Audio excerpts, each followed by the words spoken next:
Bonjour à tous. Dans cette vidéo, on va aller au cinéma. Plus exactement, on va étudier les choix que font les gens au cinéma et étudier ça d'un point de vue probabilité.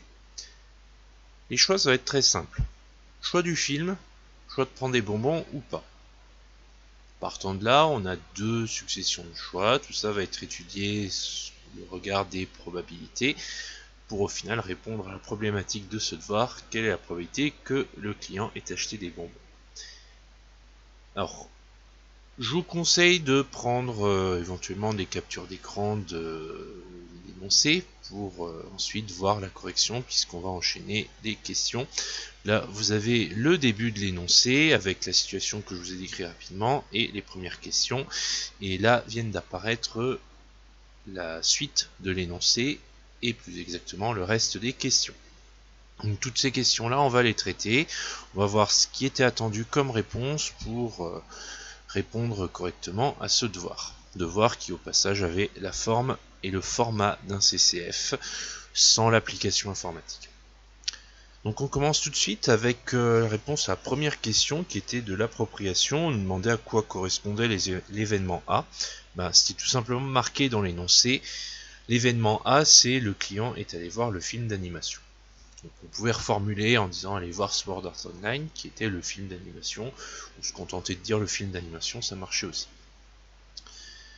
Pour la deuxième question, on nous demandait de déterminer les probabilités P de A, P de B sachant A et P de B sachant A bar. Alors ça c'est pareil, c'était marqué dans l'énoncé, mais il fallait comprendre ce que ça voulait dire. En l'occurrence, c'était marqué puisqu'on nous disait dans l'énoncé que 2/3 des spectateurs sont allés voir le film d'animation. Donc ça c'est P de A. Ensuite, on nous disait, parmi les spectateurs venus voir le film d'animation, 60% ont pris des bonbons. Donc ça, c'était P de B sachant A. Et on nous disait aussi, parmi les spectateurs qui sont allés voir le deuxième film, un quart ont pris des bonbons. Et ça, c'était P de B sachant A bar. Donc on trouvait respectivement P de A est égal à 2/3, P de B sachant A est égal à 60% et P de B sachant A bar est égal à un quart. Donc on pouvait l'exprimer en pourcentage, le laisser en fraction, ça peu importe, on a le droit aux deux, donc on s'embête pas, on réécrit tel que nous donne dans l'énoncé, et ça va très bien. On avait ensuite la troisième question qui était de modéliser la situation par un arbre de probabilité, et qui était tout de suite suivi d'un appel facultatif pour vérifier l'arbre de probabilité. Donc l'appel était facultatif puisque il n'y a pas forcément d'évaluation à ce moment-là, mais l'arbre qui va apparaître maintenant était indispensable pour faire la suite du problème. Donc sur l'arbre, il fallait faire apparaître dans un premier temps le choix du film, donc A, le film d'animation, A bar, l'autre film, et ensuite le choix des bonbons, donc à partir de chaque branche, qui fait qu'on a un arbre complet. On n'oubliez pas de reporter les probabilités sur les différentes branches pour avoir l'arbre complet. Les couleurs, vous n'étiez pas obligé de mettre des couleurs comme moi. Là, je vous ai simplement mis en violet la partie qui correspond au choix du film et en bleu la partie qui correspond au choix des bons. Donc ça, c'était pas obligatoire de différencier, simplement en mettant A et A bar, ensuite B et B bar, on peut le comprendre en lisant l'arbre. Faut juste en avoir conscience et c'est à peu près tout. Les petites étoiles rouges et vertes qu'il y a sur la droite, ça vous verrez après. Sur la suite du devoir, ça nous permet de nous repérer et d'utiliser l'arbre pour répondre aux questions. Donc comme l'arbre est très important pour la suite du devoir, je vous conseille pour bien comprendre la correction de le marquer sur une feuille à côté ou de prendre une capture d'écran. La suite de la correction, parlons-en, la voici. On a la quatrième question qui est une question d'analyse raisonnement. On demande à quoi correspond l'événement A inter B. A inter B, c'est A et B en même temps. Donc tout simplement, le client est allé voir Sword Art Online et a acheté des bons. Les deux un coup, donc on met juste et ça suffit. Dans la 5, qui est une question réalisée, on nous demande de déterminer la probabilité P de A inter B. Donc là, c'est le calcul. Donc sur l'arbre, ça correspond à la petite étoile rouge. Donc c'est 2/3 fois 60%, ce qui donne 40%. Donc on peut laisser encore une fois en pourcentage, tout à fait acceptable pour des probabilités. On peut aussi l'écrire forme 0,4 ou sous forme de fraction. 4 dixièmes, ça marche aussi.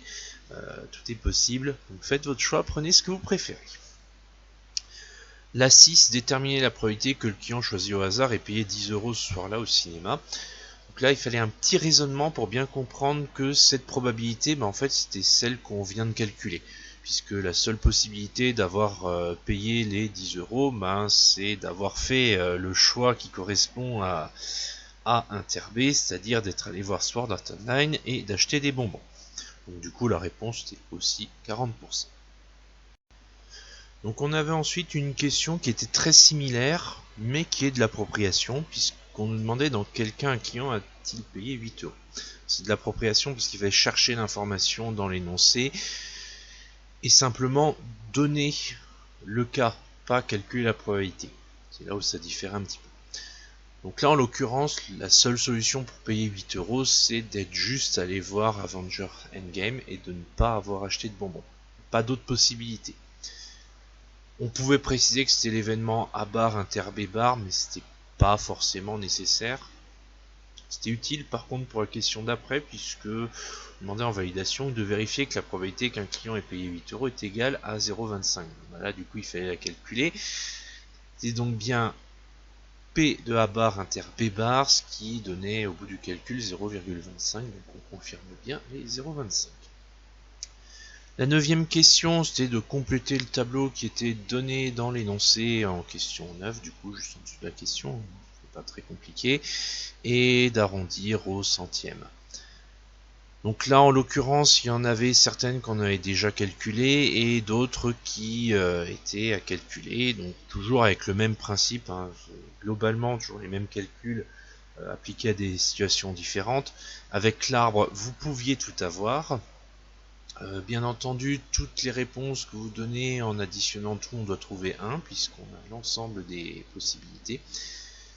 Et donc, tableau qui globalement est assez facile à remplir quand on a bien compris de quoi on parle dans ce sujet. Il nous reste 2 questions. Alors une fois n'est pas coutume, l'avant-dernière question, c'est la question de communication.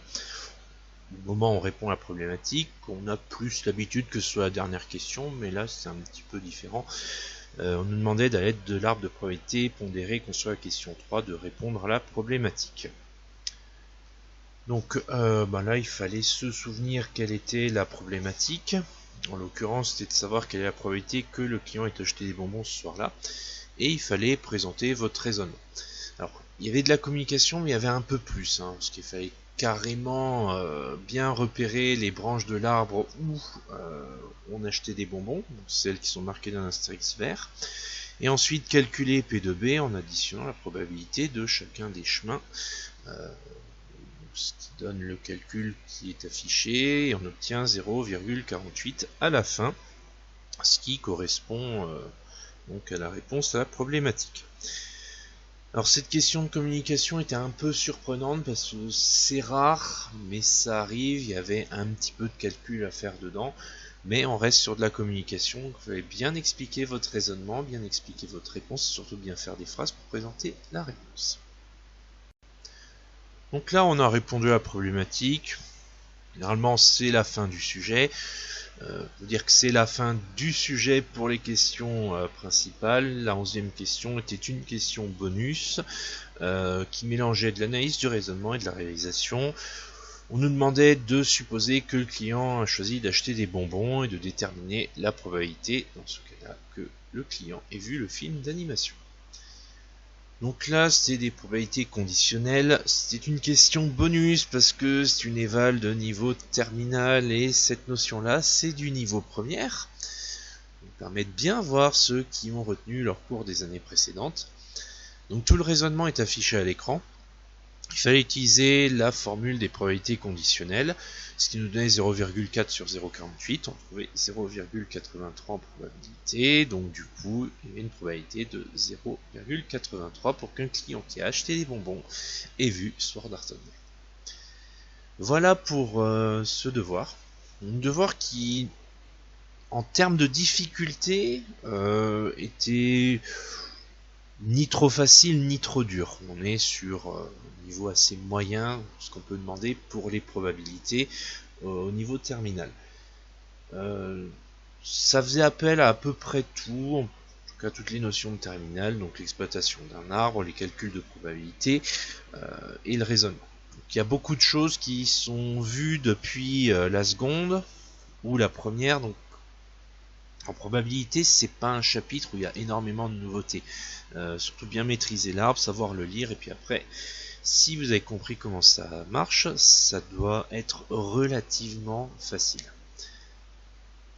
Bien entendu, si votre arbre déjà de base vous ne savez pas le tracer, forcément le sujet devient très vite très difficile.